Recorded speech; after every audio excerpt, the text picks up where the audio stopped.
അല്ല, ഇതിനകത്ത് രാഷ്ട്രീയം എന്ന് പറയുന്നത്, രാഷ്ട്രീയവും മതം എന്നൊക്കെ പറയുന്നത് വളരെ ചെറിയ കാര്യമാണ് ജീവിതത്തിൽ.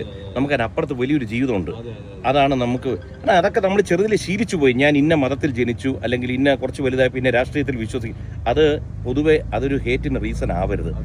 ഞാൻ എല്ലാ രാഷ്ട്രീയക്കാരുമായിട്ടും എല്ലാ ജാതി മതസ്ഥരുമായിട്ടും ഒരേ സ്നേഹത്തിൽ പോകുന്ന ഒരാളാണ്. അതുകൊണ്ട് സ്നേഹം പടരട്ടെ, അത്ര എനിക്ക് പറയാനുള്ളൂ. ആർക്കെങ്കിലും ഹേറ്റ് ഉണ്ടെങ്കിൽ ദയവ് ഹേറ്റ് വെക്കരുത്. ഹേറ്റ് വെക്കുന്നവർക്കാണ് ദോഷം വരുന്നത്.